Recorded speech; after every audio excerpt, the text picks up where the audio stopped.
Bab 911. Papi tenang saja. Charles pasti dapat melakukan dengan baik.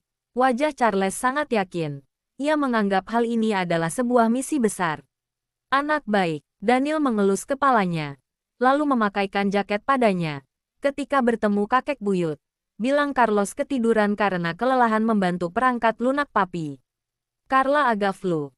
Papi khawatir ia akan menyebarkan virus ke rumah sakit. Jadi tidak mengizinkannya pergi. Paham, paham. Charles mengangguk-anggukkan kepala. Aku sudah ingat. Papi tenang saja. Di luar agak dingin. Kenakan jaket dengan baik. Setelah masuk rumah sakit, harus tetap memakai masker. Daniel mencubit pipinya dan berkata dengan lembut. Sudah, pergilah. Iya, Charles memeluk Daniel. Papi jangan cemas. Carla pasti sembuh. Jika papi mengantuk, tidurlah sebentar. Jangan kelelahan. Daniel sangat terharu ketika mendengar ucapannya. Ia selalu mengira Charles anak yang cuek. Sekarang ia baru tahu. Ternyata anak ini juga punya sisi hangat. Ryan membawa Carlos pergi. Lily dan para dokter spesialis buru-buru kemari dan bersiap memberikan metode pengobatan baru untuk Carla. Daniel menjaga dari samping, memperhatikan seluruh proses. Para dokter agak gugup. Mereka takut membuat kesalahan. Di bawah perawatan komprehensif itu, suhu tubuh Carla akhirnya mereda. Semuanya menghela napas dengan lega. Kerutan di kening Daniel juga mulai melonggar. Ia hendak pulang mandi, mengganti baju dan pergi ke kantor sebentar. Tetapi, saat kakinya baru saja melangkah keluar, perawat di belakangnya mulai menjerit tragis. Astaga, Dokter Lily. Daniel lekas berbalik menuju kamar pasien. Carla mulai muntah dan sekujur tubuhnya kejang-kejang. Carla. Daniel lekas memeluk Carla dan berteriak dengan keras. Lily, Lily. Lily buru-buru berlari masuk bersama dokter spesialis lain. Mereka juga terkejut ketika melihat Carla seperti itu. Tuan Daniel, lepaskan Carla dulu. Biar kami obati dia, ucap Lily dengan tergesa-gesa. Jika terjadi sesuatu dengan putriku, kalian semua mati. Daniel sudah berada di puncak amarah. Beberapa dokter spesialis itu ketakutan hingga sekujur tubuh gemetar. Salah satu dokter wanita ketakutan hingga tersungkur ke lantai. Baik, baik. Anda jangan marah. Biarkan kami mengobati Carla dulu. Lily sangat panik. Tetapi ia membujuk Daniel dengan sabar. Daniel melepaskan Carla, lalu menyerahkannya ke mereka. Ia berdiri di samping melihat mereka menyuntik Carla. Terlihat sangat kasihan. Kedua punggung tangannya penuh dengan jarum infus. Sudah tak ada tempat untuk disuntik lagi. Terpaksa disuntik di bagian kening. Mata Daniel penuh dengan urat merah. Kedua tangannya mengepal erat dan tubuhnya bergetar hebat.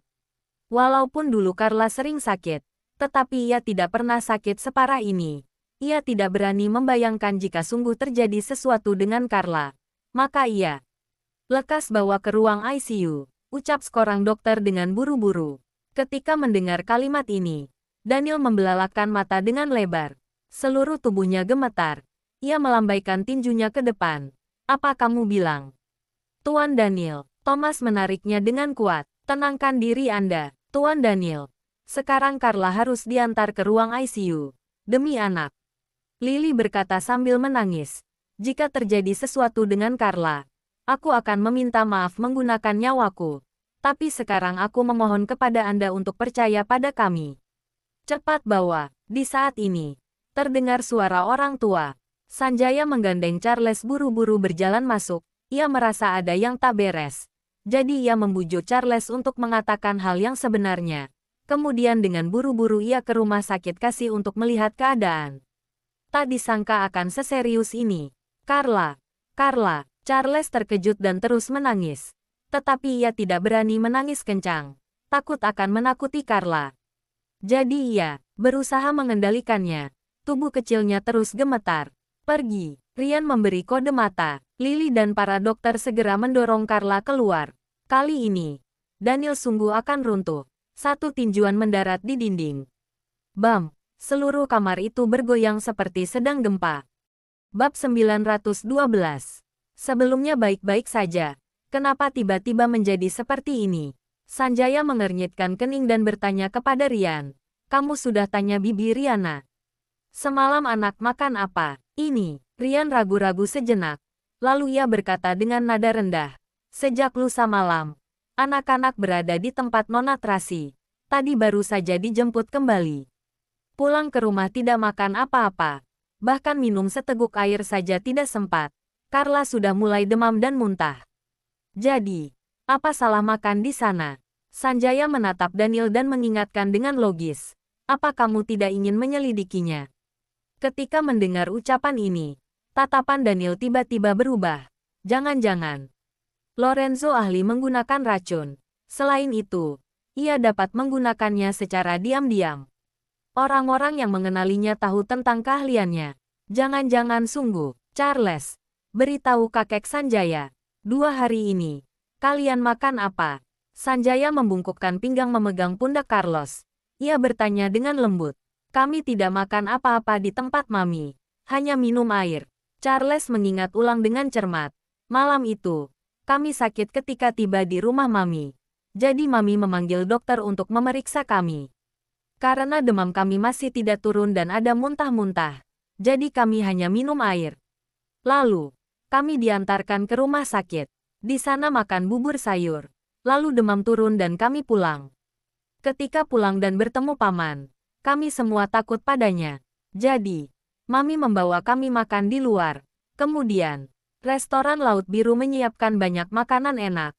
Tetapi karena kami sangat ingin makan pangsit buatan Mami, jadi kami menahan diri tidak memakan yang lain.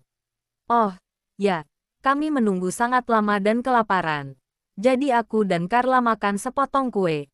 Tapi kami makan kue yang sama persis, dan aku baik-baik saja. Segera ke restoran Laut Biru. Daniel lekas memerintah. Periksa keseluruhan. Baik, Thomas lekas membawa pengawal lain pergi menyelidiki. Tuan muda, Sanjaya menepuk bahu Daniel dan mengingatkan dengan lembut. Di saat seperti ini, harus lebih tenang. Anak-anak adalah darah dagingmu. Jika terjadi sesuatu dengan mereka dan kamu kehilangan kendali, musuh akan mampu menangkap kelemahanmu ini. Jadi kamu harus menenangkan diri. Musuh, tatapan Daniel berubah menjadi dingin dalam sekejap. Ia berteriak marah sambil mengertakkan gigi. Jika ia berani meracuni anakku, aku tidak akan pernah melepaskannya. Tenangkan dirimu. Selidiki dengan jelas dulu. Sanjaya lekas menenangkannya. Sekarang masih prediksi. Tidak boleh bertindak gegabah. Papi, kakek Sanjaya.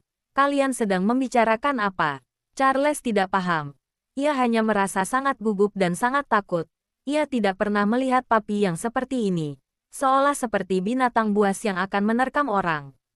Charles agak takut. Oh, ya, tiba-tiba teringat sesuatu. Carlos masih berada di rumah Mor. Jika ia tidak berani membayangkan, ia lekas mengeluarkan ponsel menelepon Tracy.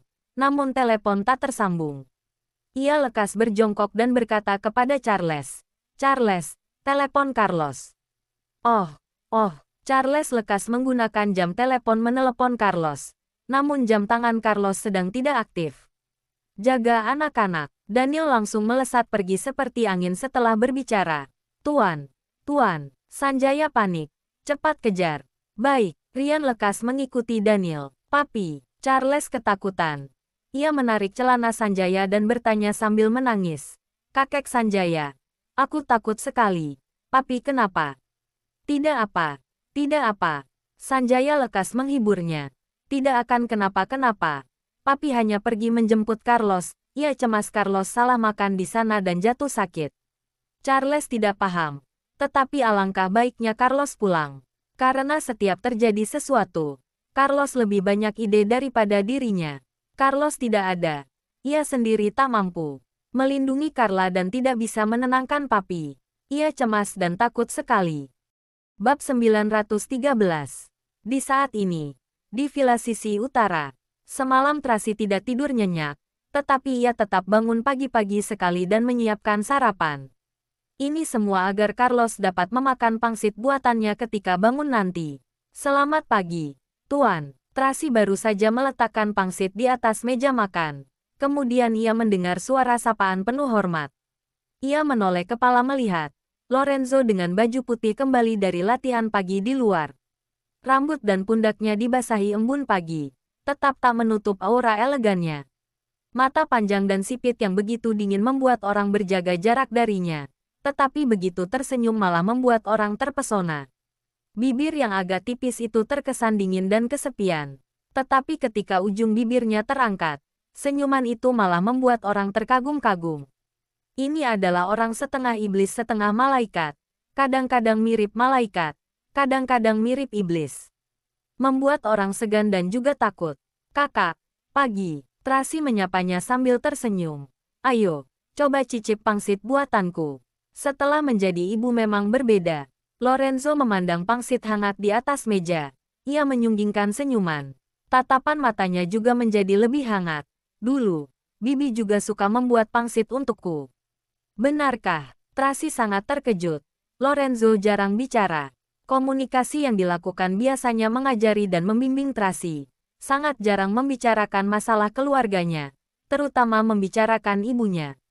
Setiap kali membicarakan Bellamore, Lorenzo akan berubah menjadi hangat dan lembut. Hanya di saat seperti itu, Tracy baru merasakan ia adalah kakak sesungguhnya. Iya, Lorenzo mendekat perlahan-lahan dan mau tak mau tersenyum ketika melihat pangsit itu. Pangsit buatanmu ini jelek sekali. Pangsit buatan Bibi sangat cantik. Hahaha, Tracy tertawa malu. Kemarin aku baru belajar. Kulit pangsit ini diulen olehku sendiri. Ia mengambil pangsit dan meletakkan dalam piring. Ayo, cicip. Lorenzo duduk dengan anggun. Ia mengambil sumpit dan mencicipi pangsit. Pangsitmu ini jauh sekali dari buatan Bibi, ucapnya sambil menggelengkan kepala. Begitukah? Tracy agak tak berdaya, tapi rasanya enak kok. Lorenzo makan sepotong pangsit dan memesan kepada Tracy. Terus berjuang. Iya, Tracy lekas menganggukkan kepala. Lorenzo meletakkan sumpit dan hendak naik ke lantai atas. Ketika ia berdiri, ia menyadari Carlos cilik sedang memandangnya dari lantai atas. Tatapannya tidak sewaspada sebelumnya. Sudah berubah menjadi lebih lembut. Selamat pagi, Paman. Carlos menyapanya dulu. Pagi, anak cilik. Lorenzo tersenyum. Lalu berbalik badan pergi ke taman belakang. Suasana hati Tuan hari ini sangat bagus, bisik Paula. Iya, Naomi agak bersemangat. Rasanya hari ini Tuan sangat lembut. Kakak memang orang yang hangat kok. Tracy memelototi mereka dan memperingatkan dengan kejam. Berhenti bicara di belakangnya. Hati-hati lidah kalian akan dipotong olehnya. Kedua orang lekas menutup mulut. Carlos, cepat kemari. Mami buat makanan enak apa untukmu. Tracy menoleh dan memandang Carlos sambil tersenyum seri. Pangsit. Carlos mendekat dengan langkah kaki yang besar. Mami pasti bangun pagi sekali. Mami pukul 5 sudah bangun. Tracy menarik kursi keluar dan mendudukkan Carlos di atas kursi. Tak lupa memberikannya sumpit. Kedepannya, Mami akan buat sarapan untukmu setiap hari. Cepat coba. Enak tidak? Iya. Terima kasih, Mami. Carlos sangat terharu. Ia lekas mengambil sumpit dan memakan pangsit dengan lahap. Pelan-pelan. Jangan tersedak. Tracy memandang Carlos sambil tersenyum. Ketika melihat anaknya sendiri makan buatannya, hatinya merasa sangat bahagia dan sangat puas. Mami, jam telepon aku habis baterai. Kabel cas ada di rumah sana. Carlos minum seteguk sup dan lanjut berkata. Dan juga, tabletku serta beberapa dokumen. Penelitian ada di rumah. Aku ingin pulang mengambilnya dulu. Boleh. Tracy melirik jam tangan. Mami pukul 12 siang mau keluar. Sekarang masih sempat. Nanti Mami temani kamu ambil. Sekalian antar pangsit untuk Charles dan Carla. Iya. Bab 914. Kedua ibu dan anak sedang sarapan. Tiba-tiba terdengar suara mobil dari luar. Kemudian, seorang pengawal buru-buru masuk melapor. Nona Tracy, orang Wallens di luar, ingin bertemu Anda. Tracy mengernyitkan kening. Ia memberi kode mata pada Naomi dan Paula. Kedua orang lekas keluar untuk memeriksa. Tetapi dengan cepat Paula berlari kembali ke dalam dan berbisik kepada Tracy. Daniel kemari. Tracy baru berdiri dan hendak keluar untuk menghadapinya. Baru saja tiba di ambang pintu. Tiba-tiba terdengar suara, bam. Daniel langsung menggunakan mobil Maybach menabrak pintu rumah. Ia seperti binatang buas yang ganas. Sangat menyeramkan. Daniel, apa yang kamu lakukan? Tracy berteriak marah. Aku sudah meneleponmu dan juga meminta bawahanmu untuk membiarkanku masuk. Daniel berusaha menahan marah. Sebisanya menenangkan dirinya. Mereka menghalangiku terus. Aku terpaksa menerobos masuk. Kamu sudah gila. Tracy melirik ke arah taman belakang. Lalu berteriak, cepat pergi. Walaupun ia tidak ingin melihat Daniel. Tetapi bagaimanapun ia adalah ayah dari anak-anaknya. Tracy tidak berharap ia dan Lorenzo bersitegang langsung. Apalagi Carlos masih ada di rumah. Biar Carlos pulang denganku. Kepalan tangan Daniel semakin erat. Tetapi ia berusaha keras mengendalikan dirinya sendiri. Ia tidak takut siapapun. Ia hanya tidak ingin bersitegang dengan Tracy. Meskipun anaknya sungguh bermasalah saat di rumah Mor. Tetapi ia percaya ini bukan kesalahan Tracy. Jadi, ia tidak akan menanyakan apa-apa kepada Tracy. Ia hanya ingin membawa Carlos pergi. Charles dan Carla sudah pulang ikut denganmu. Carlos bersedia tinggal bersamaku. Aku menghormati anak-anak. Aku harap kamu juga bisa menghormati keputusan anak-anak. Kepalan tangan Tracy juga mengerat. Jika bukan karena ada Carlos di rumah, temperamennya sudah meledak dari tadi. Charles dan Carla sudah dibawa pulang olehnya. Ia masih kemari untuk merebut putranya yang paling tua. Ia sungguh mengira dunia ini miliknya. Ia dapat bersikap arogan sesukanya. Biarkan aku bawa Carlos pulang dulu. Nanti baru aku ceritakan padamu. Daniel hanya ingin bertemu anak. Ia tidak ingin banyak menjelaskan. Kamu bilang bahwa langsung bisa dibawa. Tracy berteriak marah. Karena anak-anak, aku sudah sangat bertoleransi padamu. Kamu jangan keterlaluan. Daniel malas bicara banyak padanya. Ia langsung menerobos masuk. Tracy mengamuk. Ia melambaikan tinju ke arahnya. Kedua orang saling bertarung. Tetapi Tracy bukanlah tandingan Daniel. Ia berhasil dilumpuhkan Daniel dalam 3 serangan. Daniel menekannya ke dinding dan menjelaskan dengan buru-buru. Carla ke Arwuk. Tiba-tiba suara kicauan elang menyela ucapan Daniel. Setelah itu, seekor burung elang bengis terbang mendekat dari belakang. Menyerang Daniel dengan ganas. Papi, hati-hati. Carlos baru keluar dari kamar. Ia berteriak kencang ketika melihat adegan ini. Reaksi Daniel sangat cepat. Ia lekas mendorong Tracy dan menghindari serangan burung elang. Burung elang maju hendak menggigitnya. Mata Daniel melebar. Ia baru saja ingin melawan. Rosie, berhenti. Carlos berteriak dengan buru-buru. Burung elang itu berhenti dalam seketika. Lalu mengepak-ngepakkan sayap terbang menjauh. Daniel sangat terkejut. Tak disangka burung elang itu patuh pada Carlos. Papi, Carlos hendak berjalan menuju Daniel. Seorang Tuan Daniel Wallens menerobos ke kediaman orang lain. Benar-benar tidak sopan. Tiba-tiba, terdengar sebuah suara yang dingin. Daniel menoleh melihatnya. Sesosok berbaju putih berjalan masuk dari taman belakang. Di bawah cahaya matahari, wajah itu sangat jelas seperti seorang malaikat yang berjalan keluar dari neraka. Jahat dan juga baik. Di pergelangan tangannya melingkar seekor ular hijau kecil. Kepala ular itu terangkat dan mengeluarkan lidah. Beracunnya. Sepasang mata beracun itu memelototi Daniel.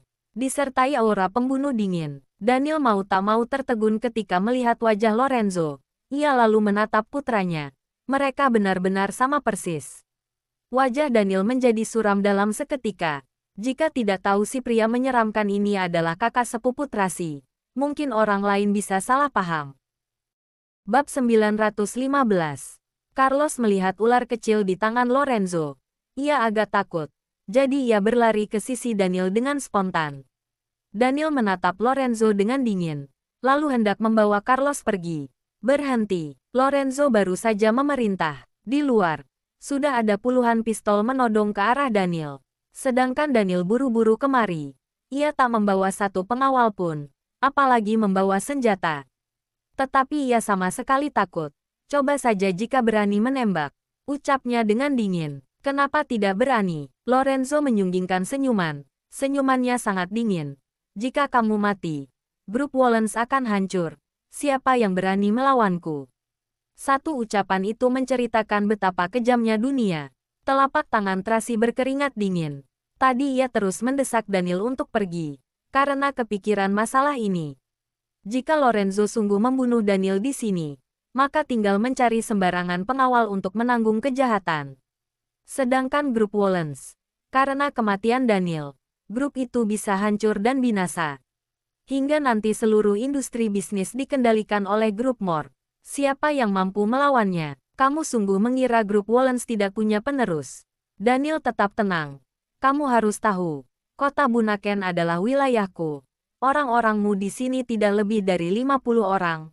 Aku 10 menit tidak keluar saja. Orang-orangku akan menerobos masuk. Siapa yang akan mati nanti? Tidak akan ada yang tahu. Kamu sudah mau mati. Tidak perlu mencemaskan banyak hal. Ujung bibir Lorenzo mulai menyungsingkan senyuman dingin yang jahat. Kasihan Tuan Besar Wollens. Umur 98 tahun malah terbaring sekarat di rumah sakit. Tidak ada yang bisa mengantarkannya pergi. Hehe, ini lebih baik daripada grup Mor yang mati dalam satu malam kan? Daniel berbalik menyindirnya. Ketika mendengar ucapan ini, wajah Lorenzo tiba-tiba berubah. Aura pembunuh dingin muncul di bola matanya yang coklat keemasan. Dalam seketika, ia yang tadinya seperti malaikat, berubah menjadi iblis. Tracy melihat tatapan Lorenzo sudah berubah. Ia lekas menodong pistol ke arah Daniel. Daniel, kamu cari mati. Mami, jangan. Carlos mencelebarkan tangan dan melindungi Daniel dari depan. Matanya merah sambil menggelengkan kepala. Jangan bunuh papi. Carlos. Dalam seketika, hati Tracy melunak ketika melihat Carlos seperti itu.